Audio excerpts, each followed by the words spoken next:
পাগলা বশীকরণ নকশা। যারা স্বামী স্ত্রী বশীকরণ করবেন, প্রেমিক প্রেমিকা বশীকরণ করবেন, বশীকরণ একটা ভালো নকশা খুঁজতেছেন, অনেকের মনে প্রশ্ন জাগে বশীকরণ কি আদৌ সত্যি হয়, বা কিভাবে কাজ করলে বশীকরণ কাজটা করলে 100% ফলাফল আসে। তো তাদের এই সকল প্রশ্ন নিয়ে আমি আজকে এই ভিডিওটা নিয়ে হাজির হয়েছি।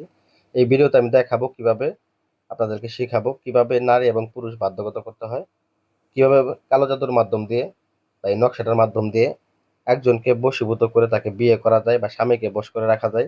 তো অনেকের স্ত্রী দেখা গেছে পরকীয়া করে, স্ত্রী বিভিন্ন ছেলেদের সাথে কথা বলে, কারণ এখনকার মোবাইলের যুগ। অনেক দূর দূরান্ত ছেলেদের সাথে টিকটকে বলেন, ফেসবুকে বলেন, মেসেঞ্জারে বলেন কথাবার্তা বলে। এখন আপনি হয়তো বুঝতে পারছেন বিষয়টা, এই জন্য গোপনে এটাকে সমাধান করতে চান মান সম্মানের ভয়ে। তো সেক্ষেত্রে আপনি এই নকশাটার মাধ্যমে কাজ করেন, দেখেন আপনার স্ত্রী অবাধ্য থাকলে বাধ্যগত হয়ে যাবে। এবং আপনার স্বামী যদি এরকম অবাধ্য হয়, মোবাইলে বিভিন্ন মেয়েদের সাথে কথা বলে, বিভিন্ন দূর দূরান্তের মেয়েদের সাথে কথা বলে, হ্যাঁ, খারাপ কিছু দেখে, তো এইগুলা যদি আপনি সমাধান করতে চান, আপনার সংসার যদি বাঁচিয়ে যেতে চান, তো এই নকশাটার মাধ্যমে কাজ করেন আপনি। তো এই নকশাটার মাধ্যমে যদি আপনি কাজ করেন, দূর থেকে কাজ করতে পারবেন। এই কাজটা 100% ধরবে স্বামী স্ত্রী প্রেমিক প্রেমিকাদের ক্ষেত্রে, সবার ক্ষেত্রেই। তো এটা যাদের মেয়েদের বিয়ে হয় না, বশ করে কোনো একটা ছেলেকে বশ করবেন, বশ করে বিয়ে করতে পারবেন এই নকশাটার মাধ্যম দিয়ে, যেটা সোজা কথা। তো এই কাজটা করার ক্ষেত্রে এখন কোন নিয়ম পালন করলে আপনার শতভাগ ফলাফলটা আসবে, যে প্রশ্ন করেন বা আসলে বশীকরণ কাজ কি সত্যি হয়? হ্যাঁ, প্রকৃতপক্ষে সত্যি বশীকরণ কাজ হয়, তবে নিয়ম মাফিক করতে হয়। আপনার প্রত্যেকটা জিনিস নিয়মের মাধ্যম দিয়েই চলে। আপনি যদি নিয়মের বাইরে গিয়ে বশীকরণ কাজ করার চেষ্টা করেন, তাহলে কিন্তু করতে পারবেন না। সারা জীবন কাজই করতে চাবেন। তবে একটা কথা বলে দিই, যারা একাধিক কবিরাজের প্রতি আসক্ত, যে অমুক কবিরাজ তমুক কবিরাজ একসাথে 4-5টা কাজ করতেছেন, তাদেরকে বলবো আপনি সারা জীবনে কাজ করতে পারবেন না। কাজের প্রধান নিয়মই হচ্ছে যে আপনি যখন কাজ ঢুকাবেন, একটা সুইয়ের আপনি পিছন দিয়ে যখন আপনি সুতা ঢুকাবেন, ওই সময় একটা সুতাকে দুইটা সুতা আপনি ঢুকাইতে পারবেন।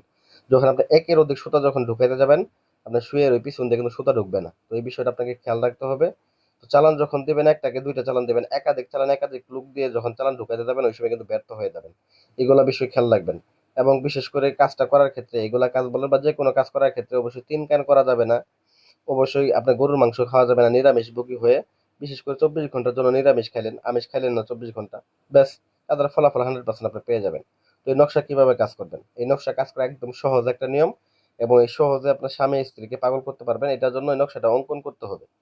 কোথায় অঙ্কন করতে হবে? সাদা কাগজের ভিতরে অঙ্কন করতে হবে। এটাকে দুইটা নকশা অঙ্কন করতে হবে। একটাকে, যে ব্যক্তিকে বশ করবেন ওই ব্যক্তির যদি কাপড়ের টুকরা থাকে, তাহলে ওই ব্যক্তির কাপড়ের টুকরার উপরে অঙ্কন করবেন একটা নকশা। অঙ্কন করে দুই পাশে দুইজনের নাম লিখবেন, আপনার নাম, আপনার মা বাবার নাম, মেয়ের নাম, মেয়ের মা বাবার নাম বিস্তারিত লিখে নেবেন। লিখে নিয়ে ওইটাকে ভালো করে কালো সুতা দ্বারা পেঁচায় একটা পুতুল বানাবেন। ওই কাপড়ের টুকরা দিয়ে অন্য আর একটা কাপড়ের টুকরা দিয়ে পুতুল বানাবেন। তো ওই ব্যক্তির ব্যবহৃত কাপড়ের টুকরা যদি পুতুল বানান, তাহলে সব থেকে ভালো। আর ওই ব্যক্তির ব্যবহৃত কাপড়ের টুকরা যদি না থাকে, সেক্ষেত্রে আপনারা সাদা রেশমি কাপড় ব্যবহার করে পুতুল বানাবেন। সেই পুতুলের মধ্যে আপনারা ভালো করে সিঁদুর লাগায় নেবেন। লাগায় নিয়ে ওই পুতুলের গলার মধ্যে ওই নকশাটাকে ভালো করে বেঁধে নেবেন।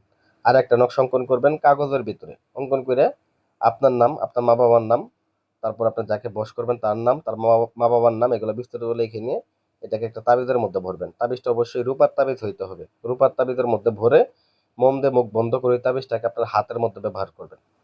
প্রথম যে তাবিজটা আপনার মধ্যে সিলেকশন, ওইটাকে আপনি কি করবেন? পুতুলের গলার মধ্যে। এবং এই তাবিজটাকে আপনি, এই নকশাটাকে আপনি একটা তাবিজের মধ্যে রূপার তাবিজে ভরে আপনার হাতে ব্যবহার করবেন। ব্যাস, এতটুকুই। তবে পুতুলটাকে গিয়ে আপনাকে কি করতে হবে? একটা, আপনি যদি ছেলেকে বশ করেন তাহলে ছেলের কবরে, আর যদি মেয়েকে বশ করেন তাহলে মেয়ের কবরে এই পুতুলটাকে যাই আপনাকে পুঁতে রাখতে হবে। তো এটা যখন আপনি এই কাজটা এতটুকু সম্পূর্ণ করার পরে, আপনারা 1 কেজি পরিমাণে দুধ এবং 5টা কলা, ঠিক আছে, এবং সামান্য পরিমাণে বাতাসা, এগুলা মধ্যে গেছে আপনারা শ্মশান ঘাটিতে যায় আপনারা 5টা মোমবাতি এবং কি 5টা আগরবাতি সহ শ্মশানে বলেন বা নিরিবিলি কোনো জঙ্গলে বলেন, যায় আপনারা এই ভোগ দিয়ে আসবেন। অবশ্যই দুধগুলাকে একটা মাটির থলির মধ্যে দিয়ে আপনারা ওইখানে ঢেলে দিয়ে চলে আসবেন। ব্যাস, এতটুকুই।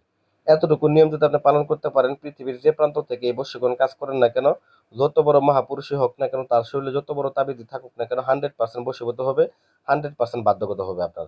আপনি যা বলবেন তাই শুনবে, 100% গ্যারান্টি। তো আশা করি ভিডিওটা ভালো লাগবে। ভিডিও ভালো লাগবে, ভিডিওতে লাইক করবেন, চ্যানেলটা সাবস্ক্রাইব করতে ভুলে যাবেন না। ধন্যবাদ সবাই।